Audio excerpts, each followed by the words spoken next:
She was on her knees again. This time, she was sobbing, really sobbing. The last time? It wasn't like this. Not exactly.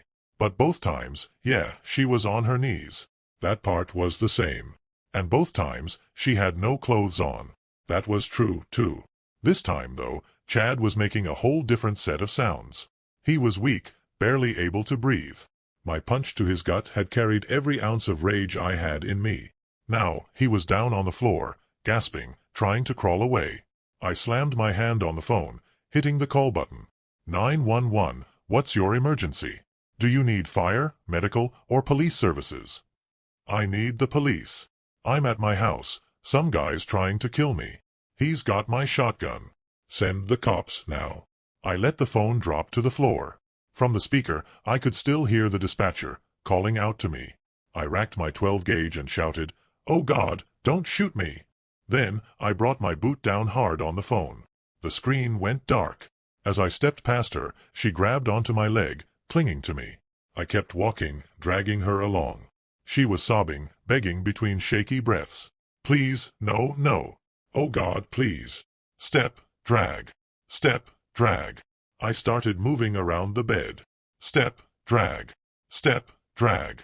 I jerked my leg free, and she collapsed onto the floor, her body heaving with broken sobs. The way she moaned, it reminded me of an old dog caught in a trap. I turned back to him, gripping my shotgun by the barrel. When his eyes landed on it, I saw the flicker of hope cross his face. That made me smile. He lunged, grabbing the stock, his finger slipping onto the trigger. I yanked the gun toward me, twisting the barrel to my left while pulling the weapon in his hands, forcing him to fire. A few pellets grazed my upper left arm, stinging like fire. The heat of the barrel scorched my palm. I barely noticed. I tightened my grip on the shotgun and swung it like a club. The first hit cracked against his skull. The second, even harder. By the third, he was out cold. I kicked his legs apart and swung my 12-gauge like it was a 3-wood. Turning back toward her, I saw she was breathing hard. Her screams had stopped, but her wide eyes said it all. She was in shock.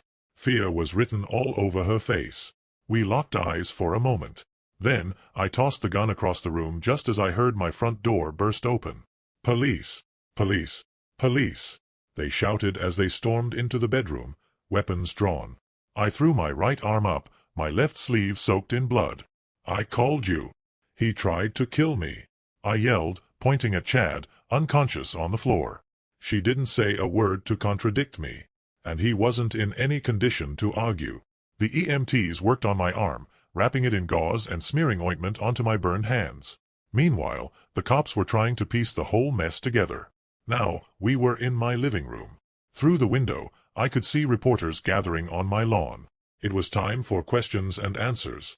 I had been in my own house, in my own bedroom, with my own gun. My story was holding up just fine. The physical evidence backed up what I said, that he found my shotgun, tried to kill me with it, and I fought back, grabbing the barrel. Even the 911 tape was on my side. I didn't really need to go to the hospital. Chad, that was a different story. He definitely needed a trip to the ER. As for her, they decided she didn't need medical attention. But as an accomplice to attempted murder? She was going downtown. The cops cuffed her and took her in for booking. "All right, Mr. Smith, I think we've got everything we need for tonight," the detective said, glancing up from his notebook. "You gave your contact info to the officers, right?" "Yes, sir," I answered, my voice drained. The adrenaline had long since worn off, and I was exhausted. It had been one hell of a night. "We'll be wrapping up soon," he continued. "Just stay out of the bedroom tonight." I shook my head. Not a problem. There was no way I was staying here tonight. Looked like I'd be getting a hotel room. "All right, we'll secure the house once we're finished," the officer said, handing me his card. I nodded, but my mind was elsewhere. A while ago, I knew something was off. I just couldn't figure out what. It was nothing obvious, nothing I could point to directly, but something didn't sit right. My instincts were on high alert. So, I started paying attention. Little by little, I ruled out different possibilities, eliminating one after another until I was left with one clear conclusion. Whatever was wrong, it had to do with her. It was the small things that tipped me off, the subtle ways she reacted. They told me more than she realized. About a month ago, she was careful. No traces left behind. No hidden messages, no weird phone calls, nothing suspicious to follow up on. But once I really started watching, things started standing out. Her reactions told me everything. She was spending more and more time with Samantha. We met Samantha and her husband, Maurice, through mutual friends about a year ago. Maurice was a quiet guy, a little on the effeminate side, but he had a sharp, self-deprecating sense of humor. Whenever we hung out, at least he kept me laughing. We weren't close, but I didn't mind the occasional dinner or backyard barbecue with them. Samantha, though, I wasn't impressed. She was bossy and had a habit of talking down to Maurice. But hey, that was their marriage, not my business. She talked down to me too, though, that I didn't let slide. I called her out on it more than once. Samantha was stubborn, I'll give her that. And she and my girl? They hit it off immediately. Every time we got together, they went full-on chatty Cathy, leaving the rest of us to fend for ourselves. At first, it was just occasional dinners as couples. Then, it turned into weekly lunches and girls' nights out. Just the two of them. That's when things really started clicking into place. About 3 weeks ago, I decided to plant a few bugs, one in her car, 4 in her purses. She had way more than 4 purses, mind you, but I focused on the ones she used most often. These bugs were tiny, digital, and equipped with radio transmitters. They looked like a couple of stick pins glued together, easy to hide, impossible to notice. Yesterday, I listened in on one of her lunches. They were at Samantha's house. Samantha wouldn't stop talking about her new companion. She already had one and was eager to share it with her. It took me a second to piece it together, but once I did, oh man, I was furious. Just from their conversation, it became painfully clear. She had already betrayed me, and she had no plans of stopping. Right there, in real time, I was listening to them plot the destruction of our marriage, one that, at least on paper, was still intact. But those two, they had their sights set on burning it to the ground. I had spent more than half my life with this woman. And in that moment, hearing them giggle and scheme, I realized I didn't know her at all. Samantha, it seemed, got a thrill out of humiliating Maurice. Now, they were planning to do the same to me. I couldn't wrap my head around it. How could she be so heartless? So cruel? As they chattered away, Maurice was there, tending to them like a damn butler. I could hear the excitement in her voice. She was loving every second of it. I sat at my desk, completely numb. My mind must have checked out, because the next thing I knew, I was just sitting there, staring at nothing. I needed to get away. I needed time. Space. Because if I saw her now, there was no way I could stop myself from losing it. After I finished throwing up in my office trash can, I had my assistant call her. She told her I had to leave town for work. My assistant said she'd pack a bag for me before heading out for lunch with Samantha, so I could grab it on my way to the airport. That was 2 weeks ago. And for the past week, it's been hell. I've spent every waking moment thinking about this nightmare, trying to make sense of it. How could she ever think I'd just accept this? That I'd let it slide? I still don't have an answer. Samantha was neck-deep in this mess, yet every time she talked to my wife, she swore up and down that she loved me. I mean, seriously, what the hell? Her head had to be completely screwed up. I even started wondering if she had some kind of medical issue. But even if she did, that didn't change the fact that they were coming for me. I had to protect myself. Charging in head first wouldn't do any good. That would just get people killed, and probably land me behind bars for the rest of my life. Hell, in this state, I'd be lucky if I didn't end up on death row.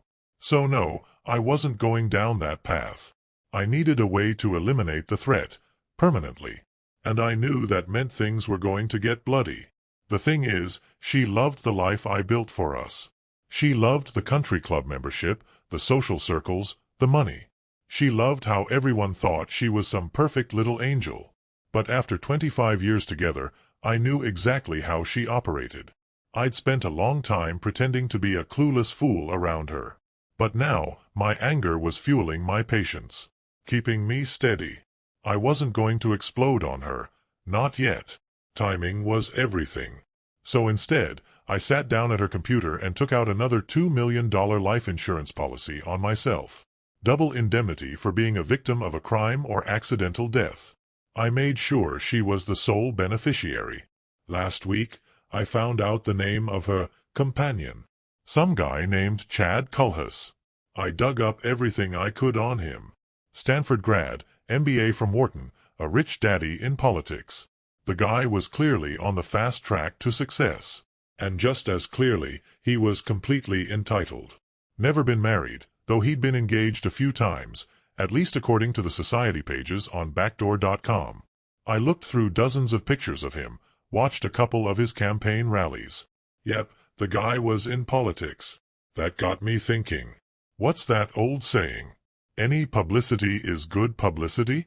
I wondered if that was still true. Because this week, I could feel it. Something was shifting. Something was coming. Things were coming to a head. She was on edge, tense, almost jittery. And in the bedroom, we were going at it like rabbits. She was incredibly responsive, so much so that I lost track of how many times she was satisfied before I was. Thanks to the bugs in her purses, I was well informed. And because of that, I spent most of my time simmering in quiet rage. From what I could gather, old Chad wasn't just with Samantha. He had at least 2 other married women he was companioning for. The country club was his personal hunting ground. And, wouldn't you know it, nearly everyone involved was also on the funding committee for Chad's re-election. I also found out he was planning a gathering next week at Samantha's house. That's when I put my own plan into motion. I tracked down and hired a truly desperate, despicable guy, the kind who doesn't ask questions as long as the money's right. He broke into Samantha's house and wired the place up. I paid him in cash. He was in a rush to leave town anyway, heading overseas. Worked out perfectly for both of us. By Monday, she was climbing the walls. Guilt was eating her up, but at the same time, she was buzzing with anticipation. She practically wore Bob out, all while obsessing over fantasies of being with Chad. Fantasies that, apparently, involved her husband joining Chad's little group. And, of course, she was extremely satisfied. Tuesday came, and now? Now I had video proof. I had footage of Chad with all 3 women. Maurice and another husband were there too, but not as equals. They were servants, made to wait on Chad and the ladies. The video and audio quality were crystal clear. It felt like I was right there in the room. The way they verbally abused the men? It was beyond degrading. The humiliation? That was the fuel that got everyone excited. They were forced to wear restrictive clothing, oversized accessories, dehumanized. The talk was crude, vulgar, non-stop. And Chad? Oh, he was quite the performer. The guy loved playing ringmaster, talking himself up, bragging about his corporate jets, name-dropping powerful connections. He even laughed as he encouraged Samantha to use an extra-large accessory to shame Maurice, strip him of his dignity. They all laughed. Chad was in his element. Controlling the servants wasn't enough for them. There were plenty of drugs involved, too. The whole thing was disturbing, wrong on every level. And the cameras caught all of it. Tonight, she was on edge. Nervous. She even broke a plate in the kitchen. I knew why. She was planning to have the talk with me. Chad was coming over, and together they were going to explain everything. Chad was 32, a former jock, still working out regularly. He wasn't the least bit worried about an overweight, nearly 50-year-old husband standing in his way. Honestly, he was probably more excited about confronting me than he was about my delusional wife. All I can say about her is, she must have completely lost her mind. This wasn't blackmail. That much I knew. Samantha's wild stories about Chad must have been like a siren song to her. Well, I guess I was as ready as I was going to be. Let the games begin. Kickoff was set for 8 p.m. They had a whole plan to put me in a box. First, there was the divorce. They figured it would ruin me. If that didn't work, they had no problem blackmailing me over completely made-up nonsense, tying me up in legal battles. Then, there was the political pressure Chad could bring down on me. And if that wasn't enough, they'd send the cops and the IRS after me, keep them breathing down my neck 24/7. And if all else failed, they'd just take what they wanted and destroy me anyway. They thought I was a pushover. I heard Chad open my front door. I was sitting in the living room, beer in hand, watching the game. Instead of waiting for them, I slipped out the back door. I have to admit, it was a little fun watching them search the house, running from room to room, getting more and more frustrated. Chad was pissed. Eventually, they gave up and headed upstairs, to my bedroom. I gave them a couple of minutes, finished my beer, then crept back inside. I had left my shotgun just inside the garage door. I grabbed it and made my way upstairs. The next morning, I woke up in a bed I didn't recognize. My arm throbbed. The shock, and whatever drugs they gave me, had finally worn off. My hands hurt like hell, too. Everything came rushing back. The rage. The betrayal. And just like that, I was wide awake, fully charged. I flipped on the TV. Didn't take long to find the breaking news. Chad was in the hospital, and under arrest for attempted murder. His office was already doing damage control, spinning the story every which way. Fake news. A setup. The usual nonsense. But the most telling part? Not a single person in his political party was standing up for him. When reporters pressed them for comments, all they got was dodging, ducking, and deflecting. I made my way to the bathroom, peeled off the dressings from my hands and arm, and stepped into the shower. By the time I got out, my phone was ringing. Caller ID showed a number I recognized, the detective's from his card. So, not another scam warranty call. Hello, Mr. Smith, this is Detective Green. Hello, Detective. What can I do for you? Would you be able to come down and talk with us this afternoon? Yeah, I don't think I'm in any shape to go to work today anyway. Does 2 o'clock work for you? That works. See you then. When I got to the station, the lead detective nodded as I sat down. Thanks for coming in, Mr. Smith. Sure, no problem. I'm still trying to wrap my head around everything. Hope you've got some answers for me, because none of this makes any damn sense, I said, my voice heavy with exhaustion. He leaned forward. How do you know Chad Culhas? I don't. Not personally, anyway. I've only seen him running his mouth on the news. The detective tapped his pen against the desk. Then why do you think he attacked you? I exhaled sharply. Apparently, he was messing around with my wife. I had no idea he was even in my house until I walked in and found them in my bedroom. What exactly happened? I shook my head, remembering. I heard his voice as I came in from the backyard. Followed the sound upstairs. I clenched my jaw. They were both naked. My shotgun was right next to him, and she was on her knees, being intimate with him. I could still feel the heat burning behind my eyes. I grabbed my wife's phone and had already dialed 911. That's when Chad lost it. Started screaming at me. He picked up my shotgun and started waving it around, pointing it right at me. I hit the call button. That's when he aimed the barrel straight at my face. I didn't think, I just reacted. I charged him, catching him completely off guard. I grabbed the barrel and shoved it aside. Honestly, it all happened so fast. But that's how I remember it. I paused, rubbing my arm before continuing. I think it actually shocked him when he missed. I held onto the barrel, ripped the gun out of his hands, and then used it on him, until he stopped coming at me. The detective smirked. So, you had to go for his privates to stop him? No, he was already out cold. That part, that was just for me. I couldn't help myself, I admitted with a shrug. But I only hit him once. That little truth seemed to land with the detective. I could tell he was picturing himself in my shoes. And in that moment, I wasn't just some guy in an interrogation room. I was a man who'd been pushed too far. The cops saw me as one of the good guys. And that meant he bought every word I said. He was a good investigator, but subconsciously, he was already siding with me. As he kept digging, his natural confirmation bias gave more weight to the details that supported my version of events. The next week, Chad's allies finally started circling the wagons. His father had to break out the big bucks, throwing money around to try and control the narrative. And just like that, the TV pundits were suddenly all over the story, spinning it every way they could. It was a setup. The other side was behind it. Antifa, BLM, socialists, take your pick. Then they took it even further. First, they claimed there was no gun. Then, no husband. No wife. No house. Hell, apparently, the whole damn town didn't even exist. And when that didn't stick, they turned their fire on me. Bob was the problem. Bob was the villain. Look at this guy. When he was 17, he got busted with a joint. A drug dealer. A leftist. All fake news. None of it ever happened.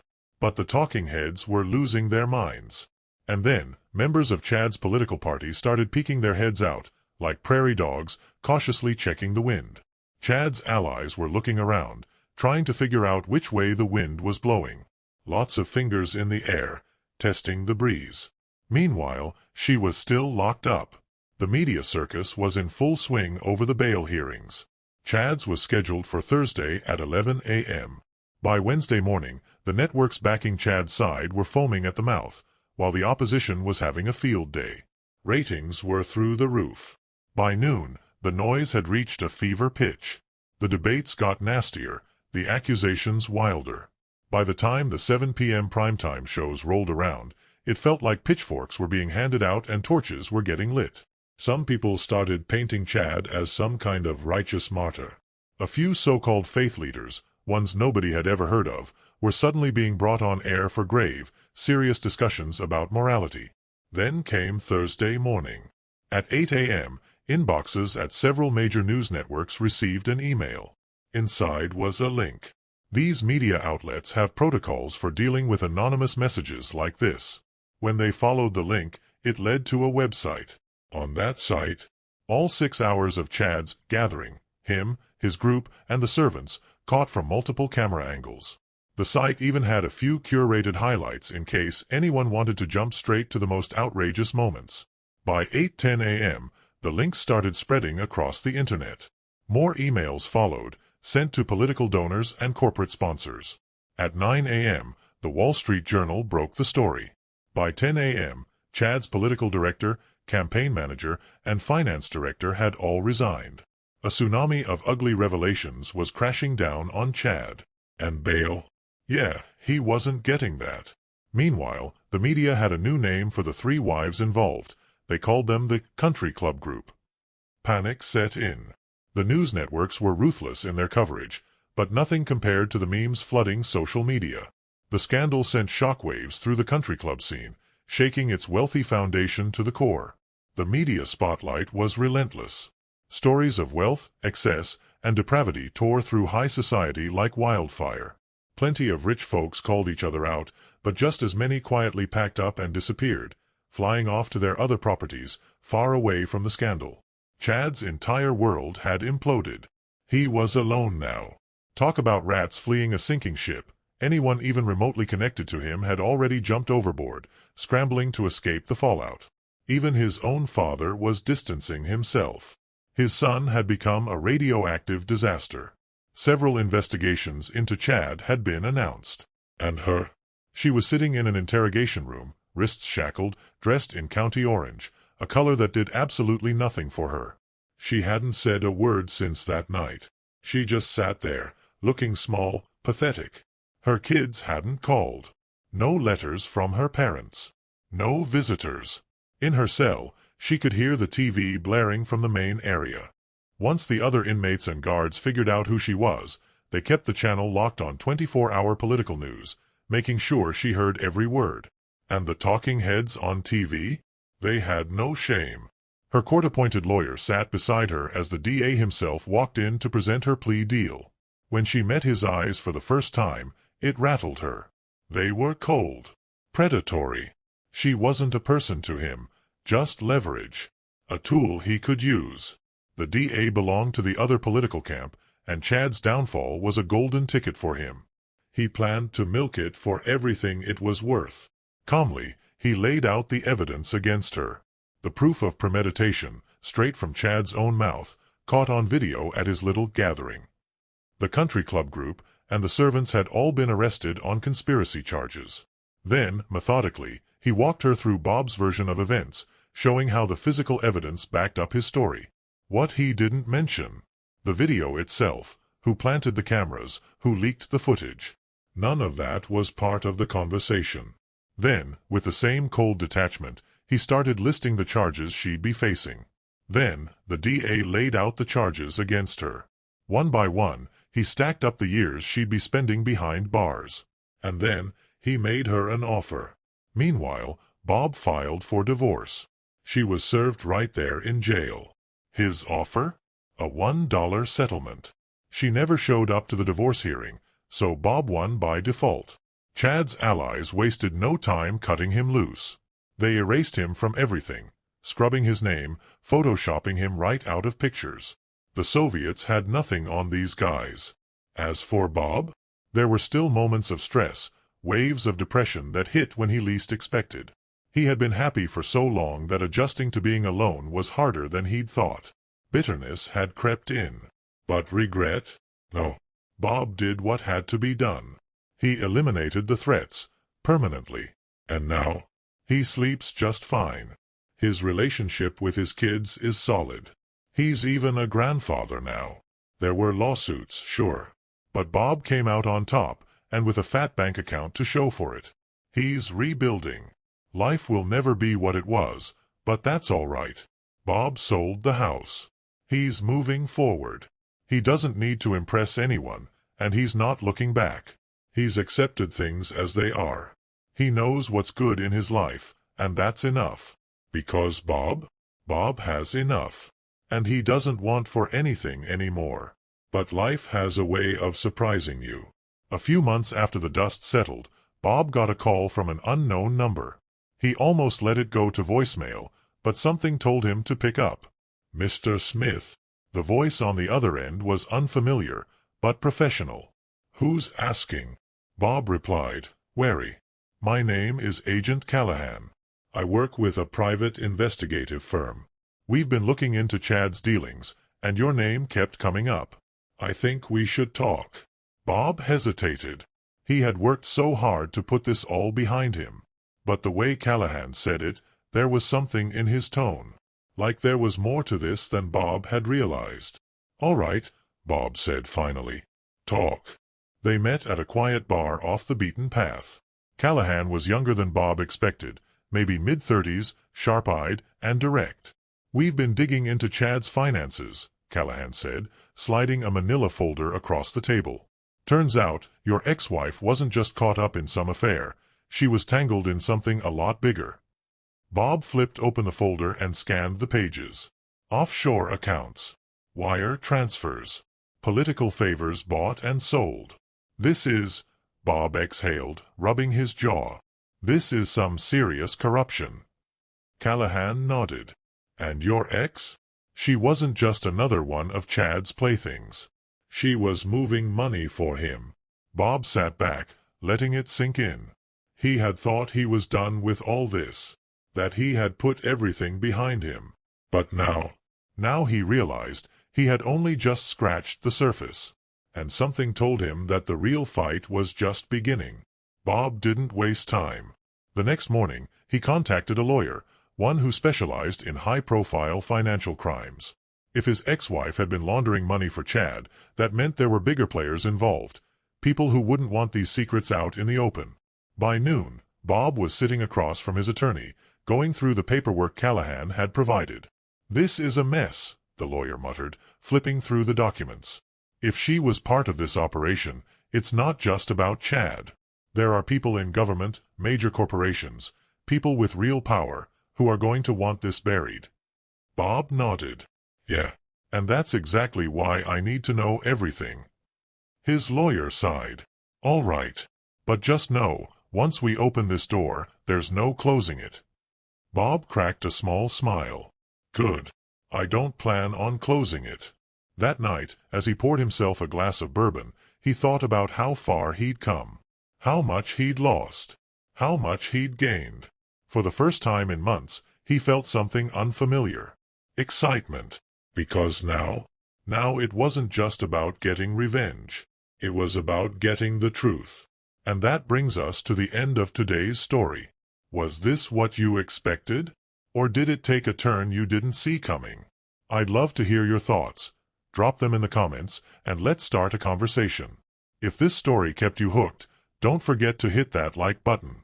And if you're new here, or just haven't subscribed yet, now's the perfect time to join our community. I bring you fresh, captivating stories every day, so hit that subscribe button and turn on notifications. You won't want to miss what's next. Thanks for watching, and I'll see you in the next one.